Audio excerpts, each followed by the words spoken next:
और अब बात करते हैं ड्रैगन की, जिसका हाथ फेल होने वाला है और वजह है भारतीय एयरफोर्स का राफाल। भारतीय एयरफोर्स के नए बाहुबली यानी राफाल ने चीन का वो सपना पूरी तरह चकनाचूर कर दिया है जिसके दम पर वो अपनी दादागिरी दिखाना चाह रहा था। हैरानी की बात यह कि यहाँ बात महज एक सपने के टूटने की नहीं बल्कि इंटरनेशनल बेइज्जती की भी हो रही है जो चीन की पिछले दिनों हुई। असल में राफाल के चक्कर में ही अमेरिका और रूस ने चीन की एक ऐसी बड़ी साजिश का भंडाफोड़ कर दिया जिसकी वजह से वो चीन के सारे अरमान धरे के धरे रह गए हैं। हुआ ये कि चीन ने लोन की आड़ में एक कंपनी को हथियाने की चाल चली, लेकिन इससे पहले कि उसकी साजिश कामयाब हो पाती अमेरिका और रूस को भनक लग गई। बस फिर क्या था, मारे गए गुलफाम।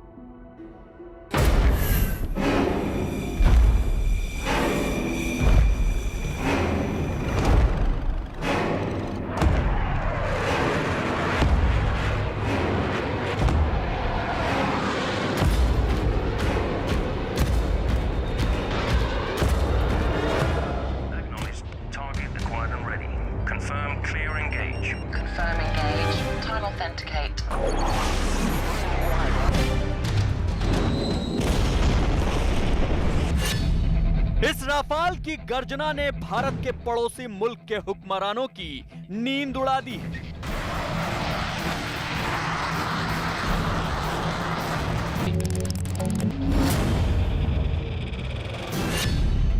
राफाल फाइटर के इस शोर ने चीन का चैन हवा में उड़ा दिया।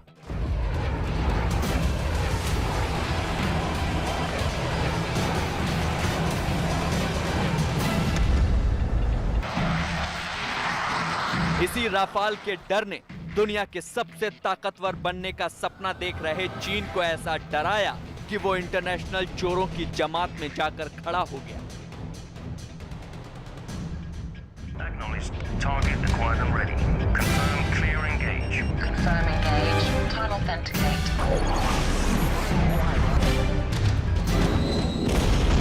चीन एलएसी पर तो भारत से मात खा ही रहा है, लेकिन इस बार उसे एक और बहुत तगड़ा झटका लगा है। ये झटका उसे कहीं और से नहीं बल्कि एक वक्त पर उसके सबसे बड़े हितैषी रहे रूस और चीन के कट्टर विरोधी रहे अमेरिका से मिला है। चीन का इस झटके की वजह से दुनिया की सबसे बड़ी वायुसेना बनने का सपना भी चकनाचूर हो गया है। राफाल चीन का सिरदर्द बना।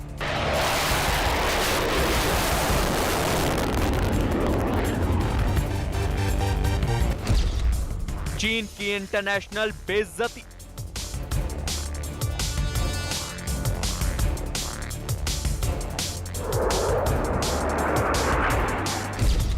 राफाल से चीन का सपना चकनाचूर।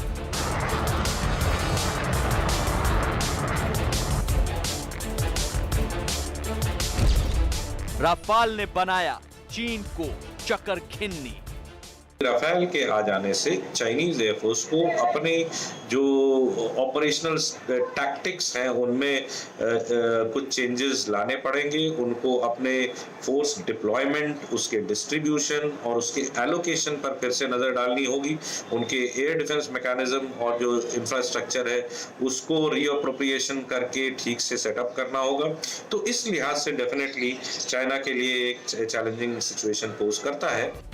भारतीय फौज के हाथों पूर्वी लद्दाख की गलवान घाटी में मिली इस चोट को चीन की सेना अभी ठीक से सहला भी नहीं पाई थी कि चीन और उसके हुक्मरान को एक और करारी चोट मिली। ऐसी चोट जिसके दर्द से चीन को न तो रोते बन रहा है और न ही सहते। असल में भारत के पास जब से राफाल लड़ाकू विमान आया है बस तभी से चीन के चैन का अपहरण हो चुका है।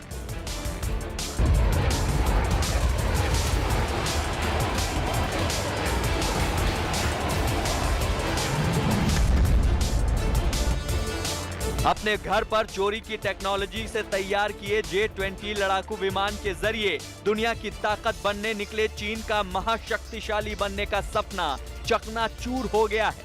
और मजे की बात यह है कि चीन के इस सपने पर पानी फेरने के पीछे कोई और नहीं अमेरिका और रूस का हाथ बताया जा रहा है। हुआ ये कि चीन ने गोबी रेगिस्तान में पीएलए एयरफोर्स के J-20 विमानों के साथ युद्धाभ्यास किया था। इस युद्धाभ्यास में शामिल J-20 फाइटर जेट्स ने H-6 बम वर्षक विमानों के साथ लाइव फायर एक्सरसाइज की थी। और वहीं चीन को इस बात का पता चल गया कि जिन फाइटर जेट के दम पर वो दुनिया को आंख दिखाने का गुमान पाल रहा है, असल में उनमें दम तो है ही नहीं। J-20 के जो इंजन्स थे वो काफी अंडर पावर्ड इंजन्स थे और जिसका डायरेक्ट इफेक्ट एयरक्राफ्ट की मैन्यूवरेबिलिटी पर भी पड़ता था। एक तो अंडर पावर्ड थे और दूसरा अनरिलायबल भी थे। तो जाहिर सी बात है इस तरह के एयरक्राफ्ट को चाइना उस समय से ही, वो हालांकि उन्होंने ऑपरेशनलाइज तो कर दिया लेकिन उसके बाद भी लगातार उसको अपग्रेड करने की कोशिश में वो लगे रहते हैं। तब चीन ने अपने बेदम J-20 लड़ाकू विमान को और ज्यादा ताकतवर बनाने के इरादे से यूक्रेन की इंजन बनाने वाली कंपनी मोटर सिच पर नजरें गड़ा दी।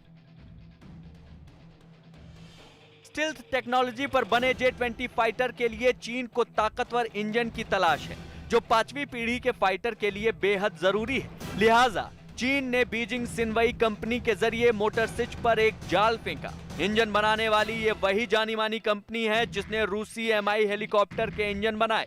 भारतीय वायुसेना के लिए भी ये कंपनी इंजन तैयार करती है। इस कंपनी का रुतबा और इंजन की ताकत देखकर चीन की नीयत में खोट आ गया और इसकी भनक अमेरिका के साथ साथ रूस को भी लग गई। चीन के लड़ाकू विमानों के साथ दो चीज अहम है। पहला तो वो तकनीकी रूप से बहुत ज्यादा जटिल होते हैं और चीन उन लड़ाकू विमान के इंजन को उन्नत बनाना चाहता है और उनको 5th जनरेशन के मापदंडों के मुताबिक ही वह ढालना चाहता है। लिहाजा चीन ने रची एक अंतर्राष्ट्रीय साजिश। अमेरिका को चीन के इस साजिश की भनक लग चुकी थी और रूस को भी थोड़ी देर में इस साजिश का पता चल गया, जिसके बाद हुआ ऐसा कि अमेरिका और रूस की वजह से चीन की पूरी दुनिया में किरकिरी हो गई। चीन ने J-20 लड़ाकू विमानों में खुद के बनाए WS-10 इंजन लगाए हैं, लेकिन इससे इस फाइटर जेट को उतनी ताकत नहीं मिल पा रही है जितनी उम्मीद की जा रही थी। रूस का सैटर्न AL-31 FM-2 इंजन और चीन का WS-10 इंजन ताकत के मामले में करीब करीब बराबर है। ऐसे में चीन की जरूरतें पूरी नहीं हो पा रही हैं। लिहाजा अपनी जरूरत को पूरा करने के लिए चीन ने एक अंतर्राष्ट्रीय साजिश रची। ये साजिश थी यूक्रेन की कंपनी मोटर सिच पर कब्जा करने की। मोटर सिच को हड़पने की चीन की चाल का पता पिछले साल नवंबर में centre for European policy research ने किया। रिपोर्ट के मुताबिक 2015 में मोटर सिच और चीन की कंपनी स्काई राइजन के बीच एक समझौता हुआ, जिसके तहत चीन को टेक्नोलॉजी ट्रांसफर करने की बात थी। बदले में मोटर सिच को 10 साल में करीब $100 मिलियन का लोन देने की डील हुई। लोन की आड़ में कब्जा करने का ये चीन का पुराना पैतरा अमेरिका और रूस अच्छी तरह समझते हैं। लिहाजा अमेरिका ने रूस के साथ मिलकर यूक्रेन पर ऐसा दबाव बनाया कि उसने समझौता रद्द करके चीन के सपने को चकनाचूर कर दिया। जो चाइनीज प्लान था, जो उन्होंने बिलियंस ऑफ डॉलर्स इन्वेस्ट करके एक कंट्रोलिंग स्टेक इस कंपनी में अपने लिए बनाया था, उसका फायदा अब उनको नहीं मिलेगा। बिकॉज जब वो कंपनी नेशनलाइज हो जाती है तो वो गवर्नमेंट ऑफ यूक्रेन कंट्रोल करेगी और सीधी सी बात है कि यूएस की बात मानना ये साफ इंडिकेशन देता है कि यूक्रेन गवर्नमेंट अब यूएस के अगेंस्ट जाने के मूड में नहीं है। तो डेफिनेटली ये चाइना का जो इंजन डेवलपमेंट और अपग्रेड प्लान था उसके लिए गहरा धक्का है। चीन की इंटरनेशनल साजिश का भांडाफोड़ क्या हुआ, वो दुनिया के सामने चोरों की जमात में खड़ा नजर आने लगा। लेकिन बात सिर्फ इतनी ही नहीं, रूस ने तो उसकी इंटरनेशनल बेइज्जती भी कर दी। रूस ने साफ कर दिया कि वो इंजन नहीं देगा। अगर कोई डील होती है तो वो पूरे एयरक्राफ्ट की होगी। रूस चीन की रग रग से वाकिफ है। रूस के राष्ट्रपति पुतिन जानते हैं कि चीन पीछे के रास्ते से उसके इंजन की तकनीक को मोटर सिच की मदद से चोरी करना चाहता है। इसीलिए रूस ने समझौता रद्द कराने का रोल अदा किया और ये चीन को लगा बेहद करारा झटका है। झटका नहीं, मैं इसे एक सेटबैक मानूंगा। और ऑप्शंस चाइनीज के पास यही हैं कि वो खुद अपनी डोमेस्टिक इंडस्ट्री में इन चीज़ों को अपग्रेड करके और वो लेवल रीच करने की कोशिश करें। हालांकि उनके पास उतना एक्सपर्टीज नहीं है जो कि उन देशों के पास है जहां से वो इनको लेने की कोशिश कर रहे थे। रफाल से मुकाबला करने के लिए चीन अपने सबसे ताकतवर J-20 चेंगडू विमान को ही आगे कर देता है, लेकिन अगर गौर करें तो रफाल और J-20 चेंगडू की ताकत में बराबर की टक्कर है, बल्कि कुछ मामलों में तो रफाल J-20 पर भारी ही पड़ता है।